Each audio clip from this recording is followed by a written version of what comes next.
Hello everyone, Champaran study point पे एक बार आपका फिर स्वागत है। सबसे पहले मैं ये कहना चाहूँगी कि यदि आप पहली बार ये वीडियो देख रहे हैं यानी कि चैनल पे नए हैं तो चैनल को सब्सक्राइब कर लीजिए ताकि हर वीडियो का नोटिफिकेशन आपको मिलता रहे टाइम से। तो इसके पहले हमने बताया था कि प्राचीन भारतीय इतिहास का विकास कैसे हुआ, और आज हम देखेंगे प्राचीन भारतीय इतिहास के सीरीज़ में सिंधु घाटी सभ्यता को। देखिए, सिंधु घाटी सभ्यता के बिना तो हर एग्ज़ाम यानी कि हर जो भी कॉम्पिटिटिव एग्ज़ाम है सब अधूरे हैं। कोई ऐसा एग्ज़ाम नहीं हो जीएस का जिसमें जीएस पूछा जाता हो और उसमें सिंधु घाटी सभ्यता का प्रश्न ना हो, ऐसा हो ही नहीं सकता है।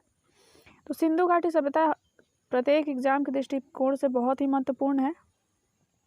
तो आज हम बहुत ही डिटेल में कवर करेंगे सिंधु घाटी सभ्यता को और कम समय में कवर करने का प्रयास भी करेंगे। देखिए, ये एक मैंने पहले ही बताया है कि राम शरण शर्मा की जो बुक है 11th क्लास की एनसीईआरटी और 6th क्लास की जो एनसीईआरटी है उसी का कंबाइंड ये नोट्स है। तो आप इसे एक बार ज़रूर देखें और दूसरी बार में इसका नोट्स बनाएं। एक बार पढ़ें और दूसरी बार में इसका नोट्स बनाएं। और देखिए, ये पूरी किताब नहीं है, उसमें जो भी इम्पोर्टेंट चीज़ें हैं उन्हीं को नोट करके नोट्स बनाकर इनकी समरी ये प्रस्तुत किया जा रहा है। तो इसमें कुछ भी छोड़ने लायक नहीं है कि आप एक भी शब्द या एक भी लाइन इसमें मिस नहीं कर सकते। हाँ, आप दूसरे ढंग से यानी कि डायग्राम बना के आप नोट्स बना सकते हैं। ज़रूरी नहीं कि पैराग्राफ में जैसे मैंने बनाया है वैसे ही आप बनाइए, लेकिन कुछ भी छोड़ने लायक नहीं है। इसमें एक एक लाइन में एक एक फैक्ट्स शामिल है। तो सिंधु घाटी सभ्यता पढ़ने से पहले सबसे पहले देखते हैं हम ओवरव्यू। एक सिंधु घाटी सभ्यता में हमें पढ़ना क्या है, कितने टॉपिक हैं। तो सबसे पहले हम देखेंगे भूमिका। पहले नंबर पे आता है भूमिका। तो भूमिका देखेंगे हम। फिर देखेंगे उत्पत्ति, कैसे इसकी उत्पत्ति हुई, कौन से विद्वान कौन से इतिहासकार इसके बारे में क्या कहते हैं, क्या विचार रखते हैं। फिर नामकरण देखेंगे, कितने नामों से जाना जाता है सिंधु घाटी सभ्यता को। फिर हम देखेंगे कालक्रम क्या है सिंधु घाटी सभ्यता की, कितने समय तक इसे माना जाता है, कितने समय तक चला था ये। फिर विस्तार देखेंगे, इनका विस्तार कहाँ है, भारत में कहाँ तक है, और विदेशों में यानी पाकिस्तान अफगानिस्तान क्षेत्र लिए हुए ये इसका प्रसार था, तो वहाँ तक ये किस किस राज्य में कौन कौन से क्षेत्र में है। फिर देखेंगे हम नगर योजना। वैसे तो हड़प्पा स्थल बहुत सारे प्राप्त हुए हैं, लेकिन उसमें जो नगरों की संख्या थी 7 थी, जो बहुत ही विकसित नगर थे, तो उनको देखेंगे हम 7 नगरों को। फिर प्रमुख स्थल देखेंगे, और भी कुछ स्थल हैं नगरों के अलावा, उनको भी देखेंगे। फिर हड़प्पाई लिपि के बारे में देखेंगे, इनकी लिपि कैसी थी। फिर उसका सबसे महत्वपूर्ण जो आता है सामाजिक जीवन, राजनीतिक जीवन, आर्थिक जीवन, धार्मिक जीवन।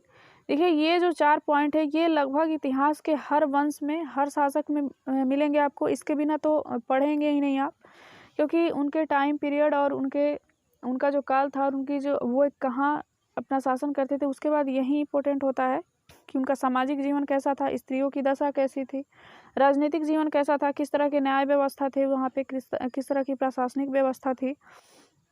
आर्थिक जीवन देखेंगे, आर्थिक रूप से कितने समृद्धशाली थे वे। फिर धार्मिक जीवन आता है, वो किन देवी देवताओं की पूजा करते थे, कौन कौन से ग्रंथ लिखे गए उनके काल में। तो ये 4 चीज़ें तो हर वंश में कॉमन रहती हैं, सामाजिक जीवन, आर्थिक जीवन, राजनीतिक जीवन और धार्मिक जीवन। फिर देखते हैं पतन के कारण, इतने बड़े सिंधु सभ्यता का पतन कैसे हो गया। जो एक नगरीय सभ्यता थी, बड़े बड़े नगर थे, पहला नगरीय सभ्यता का साक्ष्य यहीं से मिलता है, तो उसका आखिर पतन कैसे हो गया। और फिर सभ्यता की देन देखेंगे। आखिर देखिए, कोई भी सभ्यता होती है या कोई भी वंश होता है, कोई भी काम होता है, तो कुछ उसके नेगेटिव होते हैं तो कुछ पॉजिटिव ज़रूर होते हैं। तो नेगेटिव में हम देखेंगे कि पतन के कारण क्या थे, क्यों पतन हो गया इनका। और फिर देखेंगे सभ्यता की देन। तो क्या है सभ्यता की देन, यानी कि क्या फ़ायदे हुए हमें इनसे, क्या है जो अभी तक प्रचलित है सिंधु घाटी सभ्यता में, ऐसा क्या था जो अभी तक प्रचलन में है, तो उसे कहेंगे हम सिंधु सभ्यता की देन। तो ये लगभग 14 टॉपिक हैं जिन पे मुख्य रूप से हमें फोकस करना है, और बिल्कुल टॉपिक से इधर उधर नहीं, बिल्कुल टॉपिक पे ही हम बात करेंगे। तो आइए देखते हैं सिंधु घाटी सभ्यता को। सबसे पहले भूमिका देखते हैं।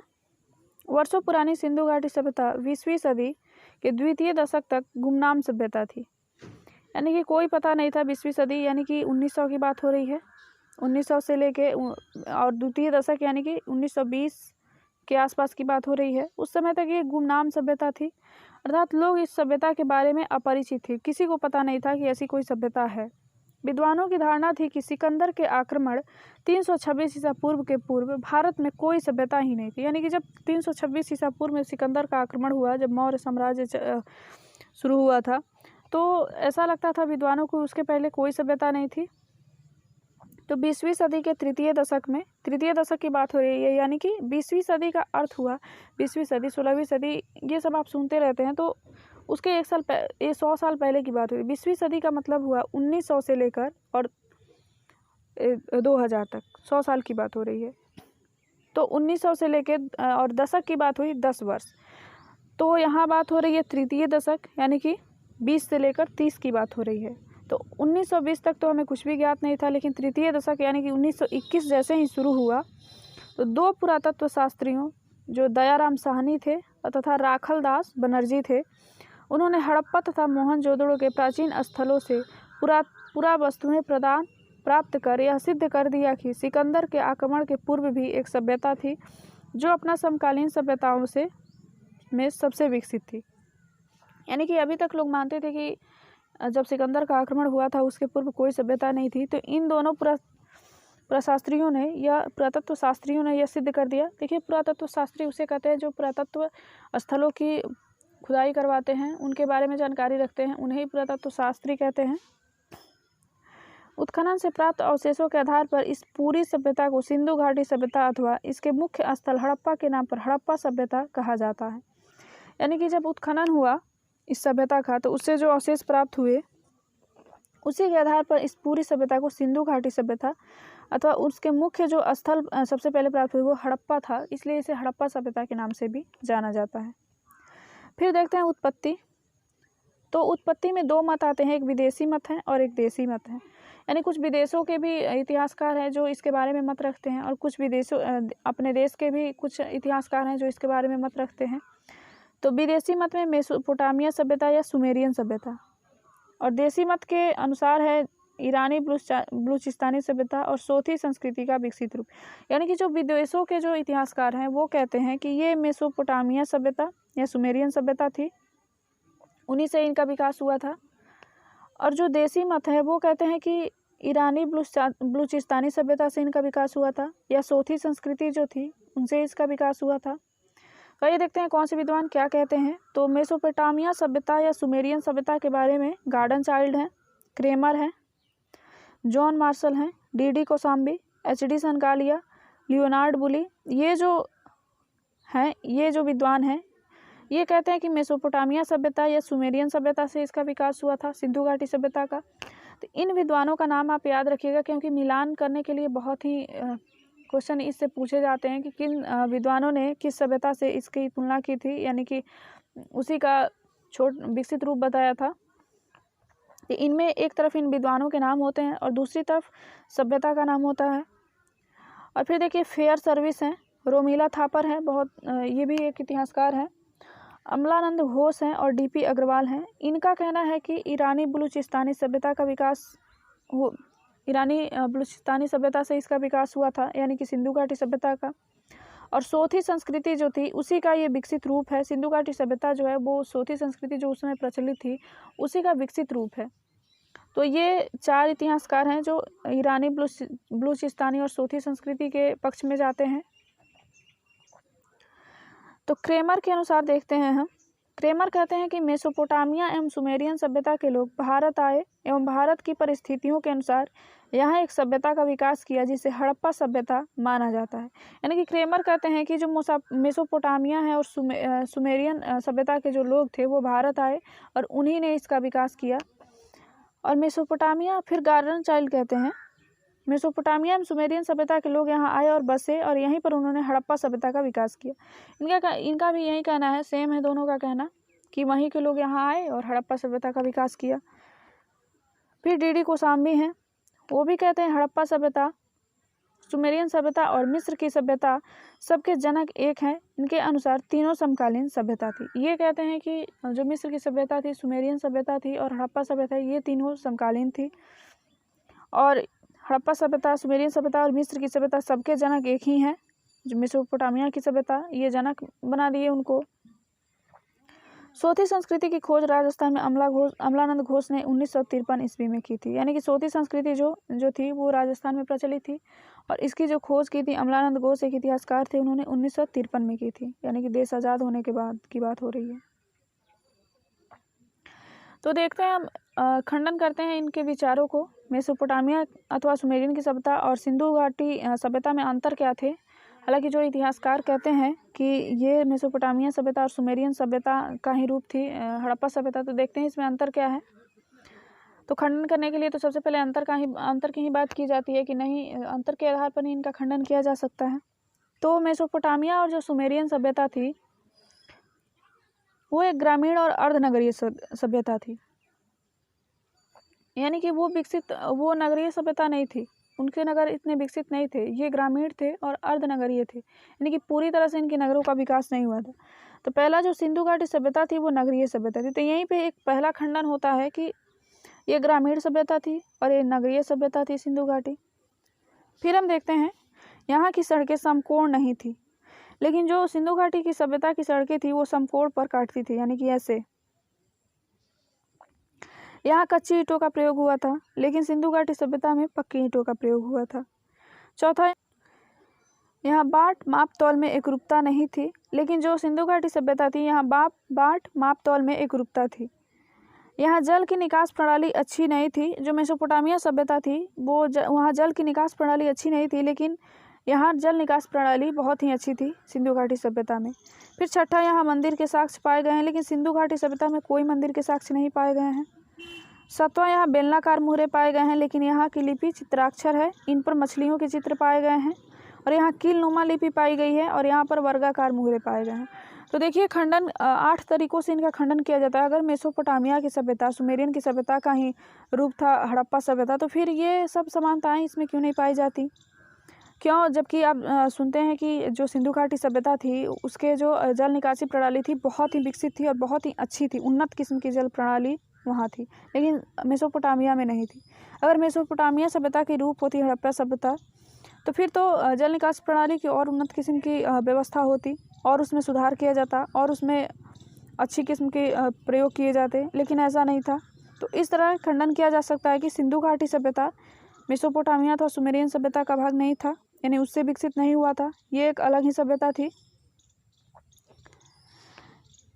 इस तरह इन सभ्यताओं का आपस में कोई एकरूपता नहीं है। सोथी संस्कृति सभ्यता को हड़प्पा सभ्यता का जनक माना गया क्योंकि इसमें बहुत एकरूपता मिली।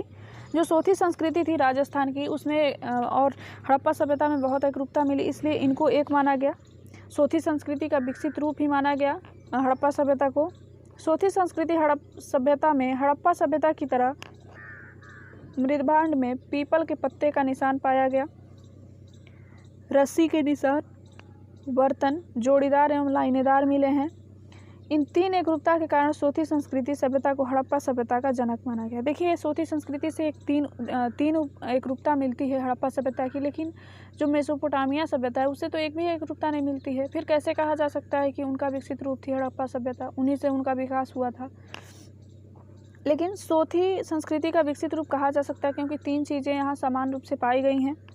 सिंधु घाटी सभ्यता एक क्रमिक विकास के रूप में देखने को मिलता है। इनमें आपस में व्यापारिक संबंध हुआ, व्यापारिक संबंध होने के कारण नगरीय सभ्यताओं का विकास हुआ। यानी कि सिंधु घाटी सभ्यता और सोथी संस्कृति में जो व्यापारिक संबंध हुआ उसी कारण नगरीय सभ्यता का विकास हुआ। बंदरगाह, बाजार तथा उत्पादन केंद्र बनाए गए। धीरे धीरे हड़प्पा सभ्यता स्थानीय सभ्यताओं को ग्रहण करते हुए व्यापार वाणिज्य के दम से आगे चलकर उन्नत के रूप में आगे आती है। देखिए सिंधु घाटी सभ्यता में व्यापार बहुत ही उन्नत अवस्था में थी, बंदरगाह भी थे, लोथल से बंदरगाह के साक्ष्य भी मिलते हैं। पहले स्थानीय व्यापारिक संबंध बने। स्थानीय व्यापारिक संबंध का मतलब है कि जैसे हमारा देश है तो पहले हम देश के अंदर ही व्यापार करते हैं।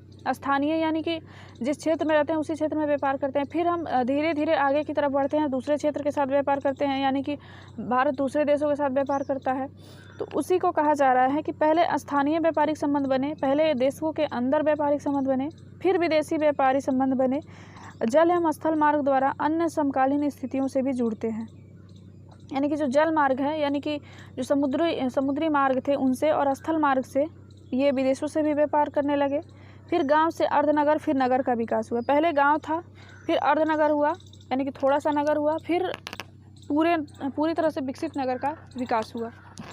तो इस तरह सोथी संस्कृति की विकसित रूप कहा जा सकता है हड़प्पा सभ्यता को। फिर आता है नामकरण। नामकरण के बारे में भी विद्वानों ने अपना अपना मत दिया है। हड़प्पा सभ्यता, सबसे पहले हड़प्पा सभ्यता को देखते हैं। हड़प्पा पूरे सभ्यता का सबसे पहले उत्खनित होने वाला पहला स्थान था, अतः इसको हड़प्पा सभ्यता कहा गया। यानी कि जो हड़प्पा सभ्यता थी, जब सिंधु घाटी सभ्यता में उत्खनन हुआ तो सबसे पहले हड़प्पा स्थान मिला, इसी के कारण इसे हड़प्पा सभ्यता कहा गया। फिर कुछ विद्वान कहते हैं सरस्वती सभ्यता का नाम देते हैं। आगे चलकर 1400 स्थलों में से लगभग 1100 स्थल सरस्वती नदी के क्षेत्र में पाए जाते हैं, अतः इसे सरस्वती सभ्यता कहा गया। यानी कि 1400 पूरे जो स्थल हैं हड़प्पा सभ्यता के, उसमें जो 1100 स्थल हैं वो सरस्वती नदी के किनारे ही पाए जाते हैं, इसलिए इसे सरस्वती सभ्यता के नाम से भी जानते हैं। फिर प्रथम कालीन क्रांति कहते हैं इसे, क्योंकि इस सभ्यता के पहले किसी दूसरे सभ्यता का ना मिलने के कारण इसे प्रथम कालीन क्रांति कहा गया। यानी कि आपने अभी इसी वीडियो में पढ़ा कि जो 1920 तक सभी यही मानते थे कि सिकंदर के आने से पहले कोई सभ्यता नहीं थी, लेकिन सिंधु घाटी सभ्यता का जब साक्ष्य मिला तो सिंधु घाटी सभ्यता के पहले कोई सभ्यता नहीं थी, इसलिए इसे प्रथम कालीन क्रांति भी कहते हैं। प्रथम नगरीय क्रांति, भारत में पहली बार नगरों का उदय हुआ हड़प्पा सभ्यता में हुआ था, इससे प्रथम नगरीय क्रांति भी कहा गया। यानी कि सबसे पहले नगरों की जो साक्ष्य मिलते हैं, नगरों का जो उदय होता है हड़प्पा सभ्यता में होता है, इसलिए प्रथम नगरीय क्रांति के नाम से भी इसे जानते हैं। पांचवा कांस्य युगीन सभ्यता, हड़प्पा सभ्यता में तांबा और टीन मिलाकर कांसा का उपयोग बढ़ चढ़कर किया गया, अतः इसे कांस्य युगीन सभ्यता के नाम से भी जाना जाता है। यानी कि तांबे में टीन मिलाकर जो कांसा बनाया जाता है उसका बहुत ही ज़्यादा हड़प्पा सभ्यता में उपयोग किया गया। इसके पहले आपने देखा था ताम्र प्रसार काल, वहाँ तांबे के उपयोग किए जाते थे ज़्यादा मात्रा में, तांबे का उत्पादन भी बहुत ज़्यादा मात्रा में किया जाता था, तो इसे कांस्य युगीन सभ्यता के नाम से भी जाना जाता है। तो 5 नाम हमने देखा, जिसमें जो सिंधु घाटी सभ्यता है, तो सिंधु घाटी सभ्यता के अलावा 5 नामों से जाना जाता है। हड़प्पा सभ्यता, सरस्वती सभ्यता, प्रथम कालीन क्रांति, प्रथम नगरीय क्रांति, फिर कांस्य युगीन सभ्यता। फिर हम देखते हैं कालक्रम। इसका कालक्रम क्या था, ये इसके बारे में विद्वानों में बहुत ही मतभेद है। जो विद्वान हैं अलग अलग अपना मत देते हैं। तो सबसे पहले जो फादर एच हेरास जो हैं वो बोलते हैं कि 6000 ईसा पूर्व इसका कालक्रम है। यानी कि आज से 6000 ईसा पूर्व का मतलब हुआ अभी 2000 चल रहा है, तो लगभग 8000 साल हो गया। फिर सर जॉन मार्शल हैं, ये एक विद्वान है, ये कहते हैं कि 3250 से 2750 ईसा पूर्व इसका निर्धारण करते हैं। फिर माधव स्वरूप वत्स हैं, जो इसको 2800 से 2500 ईसा पूर्व मानते हैं। फिर मार्टिमर व्हीलर हैं, जो 2500 से 1500 ईसा पूर्व मानते हैं। फिर रेडियो कार्बन विधि है, जो 2350 से 1750 ईसा पूर्व मानती है। और देखिए यही सबसे मान्य है, जो इस समय मान्य है वो रेडियो कार्बन विधि ही है, क्योंकि देखिए कार्बन की एक निश्चित मात्रा हर जीव में होती है, और ये वहाँ के जीवों के कार्बन पद्धति द्वारा माप करके ही लगाया गया है अनुमान। 2350 से 1750 एक जीव में लगभग जितने कार्बन का जो अवशोषण होता है नित्य, उतना ही ह्रास होता है, लेकिन जब वो जीव मर जाता है तो उसमें जो ह्रास की मात्रा होती है वो तो बनी रहती है, लेकिन जो अवशोषण की मात्रा होती है वो तो ख़त्म हो जाती है। इसलिए उसके ह्रास पर कितने समय उसके ह्रास के को माप कर निकाला जा सकता है कि उसमें कितना ह्रास हुआ है कितने दिनों में। तो इस विधि सबसे ज़्यादा मान्य जो विधि है वो रेडियो कार्बन विधि है, और हम भी यही मानते हैं। तो एग्ज़ाम में यदि पूछा जाए कि हड़प्पा सभ्यता का काल क्या था, तो 2350 से 1750 ईसा पूर्व यही सही होगा, इसी पर हम टिक करेंगे। फिर डीपी अग्रवाल हैं, वो मानते हैं 2300 से 1700, लगभग इनका भी बस 50-50 कम है, लगभग यही मानते हैं। फिर फेयर सर्विस जो है वो 2000 से 1500, ये तो बिल्कुल अलग हो गए इन लोगों की तरह। तो 7 विद्वान हैं जो अपना अपना मत रखते हैं हड़प्पा सभ्यता के कालक्रम के बारे में। फिर सबसे महत्वपूर्ण देखते हैं हम विस्तार। इनका विस्तार कहाँ तक था, तो देखिए उत्तर में जो था जम्मू कश्मीर मांडा तक, जम्मू कश्मीर जो मांडा स्थान है वहाँ तक। फिर पश्चिम में देखें तो सुतकांगेड और बलूचिस्तान पश्चिमी सीमा प्रांत में, यानी कि जो ये भारत है। तो ये जो हो गया जम्मू कश्मीर, ये जम्मू कश्मीर यहाँ मांडा तक था। और इधर पश्चिम में बढ़ेंगे तो भारत के से सीमा बनाता हुआ ये है पाकिस्तान। तो ये पाकिस्तान का यहाँ है एक बलूचिस्तान प्रांत, वहाँ था सुतकांगे डोर। और फिर पूरब में आएंगे तो आलमगीर उत्तर प्रदेश, यहाँ भारत में जो उत्तर प्रदेश है वहाँ आलमगीरपुर एक जगह है, वहाँ इसकी पूर्वी सीमा थी। और दक्षिण में आते हैं तो यहाँ है महाराष्ट्र। तो महाराष्ट्र में जो दैमाबाद है ये इसकी दक्षिणी सीमा थी। तो उत्तर में मांडा, पश्चिम में बलूचिस्तान जो पाकिस्तान का प्रांत है यानी राज्य है, फिर आलमगीरपुर जो उत्तर प्रदेश में है, और फिर दक्षिण में आते हैं तो दैमाबाद महाराष्ट्र में है। तो दैमाबाद जो महाराष्ट्र की दक्षिणी सीमा है, दैमाबाद वहाँ है। स्वतंत्रता से पहले 40 स्थल हड़प्पा सभ्यता में थे, यानी कि स्वतंत्रता से पहले 40 स्थल खोजे गए थे। वर्तमान में हड़प्पा सभ्यता में 1400 स्थल खोजे जा चुके हैं। अब देखिए 1400 स्थल तो हम याद रख नहीं सकते, तो जो नगरीय सभ्यता थी, हड़प्पा सभ्यता की जो नगर थे, 7 नगरों की संख्या 7 है, तो उन्हीं को हम डिटेल में पढ़ेंगे। फिर ये 3 स्थानों अफगानिस्तान, पाकिस्तान तथा भारत में फैले हैं। तो अफगानिस्तान, पाकिस्तान और भारत, मात्र 3 देश में ही ये हड़प्पा सभ्यता फैले हैं। अफगानिस्तान में 2 स्थल हैं, मुंडीगाक और सुरतगोई। ये 2 स्थल अफगानिस्तान के हैं। पाकिस्तान में 475 स्थल हैं जो दक्षिणी बलूचिस्तान, सिंध एवं पंजाब प्रांत में फैले हुए हैं। यानी कि पाकिस्तान का जो सिंध प्रांत है और बलूचिस्तान और पंजाब प्रांत, तो देखिए अफगानिस्तान में 2 क्षेत्र, मुंडीगाक, सुरतगोई, और पाकिस्तान में तो 475 हैं, लेकिन मुख्य रूप से फैले हैं बलूचिस्तान प्रांत यानी बलूचिस्तान राज्य में, सिंध राज्य में और पंजाब राज्य में। भारत में 9275 स्थल हैं जो जम्मू कश्मीर, पंजाब, हरियाणा, उत्तर प्रदेश, राजस्थान, गुजरात, महाराष्ट्र 7 राज्यों में फैले। तो इन 7 राज्यों को आप याद रखिएगा, जम्मू कश्मीर, उसके नीचे है पंजाब, फिर है हरियाणा पंजाब के बगल में, फिर उत्तर प्रदेश हम आएंगे पूरब की तरफ, फिर राजस्थान, गुजरात, महाराष्ट्र, ये तीनों एक पास हैं, राजस्थान, गुजरात, महाराष्ट्र। तो देखिए बहुत ही आसान है। पहले जम्मू कश्मीर से आप आइए, जम्मू कश्मीर से यहाँ पंजाब आइए, पंजाब के बगल में हरियाणा, हरियाणा से यहाँ उत्तर प्रदेश में आइए, 4 राज्य यहाँ हो गए। और फिर देखिए राजस्थान, गुजरात, महाराष्ट्र, ये तीनों एक सीध में हैं, यानी कि ये राजस्थान है, ये महाराष्ट्र है, और इसके नीचे गुजरात, फिर ये गुजरात है ऊपर। तो देखिए 3 यहाँ हो गए, गुजरात, राजस्थान और मध्य प्रदेश, और 3 यहाँ हो गए, जम्मू कश्मीर, पंजाब, हरियाणा और उत्तर प्रदेश। स्वतंत्रता से पहले हड़प्पा सभ्यता का क्षेत्रफल जो था, ये देखिए 12,99,600 किलोमीटर था। वर्तमान में यह क्षेत्रफल 20 लाख किलोमीटर है। तो स्वतंत्रता से पहले मात्र 40 स्थल खोजे गए थे, तो 13 लाख के करीब आप बोल सकते हैं इसे, लगभग 13 लाख किलोमीटर में था। अब ये 20 लाख है। वर्तमान क्षेत्र मिस्र की सभ्यता के 20 गुना एवं मेसोपोटामिया के 12 गुना है। यानी कि जो मेसोपोटामिया सभ्यता, जो विद्वान कहते थे कि मेसोपोटामिया सभ्यता से ही सिंधु घाटी सभ्यता का विकास हुआ है, उससे ये 12 गुना बड़ा है। और जो मिस्र की सभ्यता थी, मिस्र यानी इजिप्ट, जो अफ्रीका का भाग है, अफ्रीका कॉन्टिनेंट का भाग है, तो उसकी सभ्यता से ये 20 गुना बड़ा है, ये सिंधु घाटी सभ्यता। अब देखते हैं हम नगर योजना कैसी थी यहाँ की।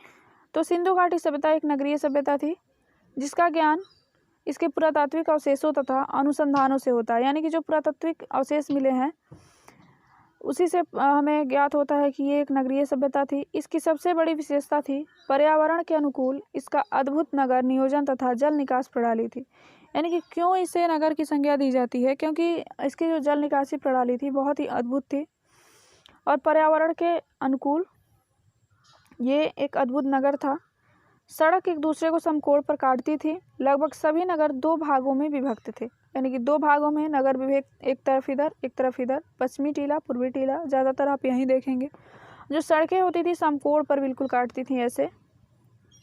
दूसरे भाग में नगर या आवास क्षेत्र के साक्ष्य मिले हैं जो अपेक्षाकृत बड़े थे। यानी कि जो कुछ 2 भाग में जो नगर बटा था, तो उसमें एक भाग में बड़े बड़े भवन के साक्ष्य मिले हैं। आमतौर पर यहाँ सामान्य नागरिक, व्यापारी, शिल्पकार, कारीगर और श्रमिक रहते थे। यह बताया जा रहा है कि दूसरे भाग में नगर या आवास क्षेत्र के साक्ष्य मिले हैं। नगर या आवास क्षेत्र जो अपेक्षाकृत बड़े थे, यानी कि ये नगर बड़े हुआ करते थे। और प्रथम भाग में ऊंचे दुर्ग निर्मित थे, इन पे शासक वर्ग निवास करता था। यानी कि जो प्रथम भाग था उसमें ये ऊंचे थे थोड़ा, यानी कि दो भागों में बटा था जैसे नगर। तो ये जो निचला नगर था वो नीचा था, और ये जो ऊंचा नगर था इस पे शासक वर्ग निवास करता था। और ये जो नगर है इसमें व्यापारी, शिल्पकार ये सब जो थे निवास करते थे, कारीगर और श्रमिक। सड़कों के किनारे की नालियां ऊपर से ढकी होती थी। घरों का जो गंदा पानी होता था इन्हीं नालियों से होता हुआ नगर के मुख्य नाले में गिरता था। देखिए कितनी उन्नत व्यवस्था थी कि उस टाइम भी, आज भी आप देखेंगे कहीं कितनी जगह नालियां खुली हुई होती है, लेकिन उस टाइम भी नालियां ढकी हुई होती थी। और जो घरों का जो गंदा पानी होता था वो सीधे आके नालियों में ही मिलता था, जो मुख्य नाले में गिरता था। हड़प्पा, मोहनजोदड़ो तथा कालीबंगा राजस्थान का हनुमानगढ़ जिला की नगर योजना लगभग एक समान थी। कालीबंगा और गुजरात का अहमदाबाद जिला को छोड़कर सभी में पक्की ईंटों का प्रयोग हुआ था। यानी कि कालीबंगा जो था राजस्थान का और गुजरात का जो अहमदाबाद जिला था उसको छोड़कर सभी में पक्की ईंटों का प्रयोग हुआ था।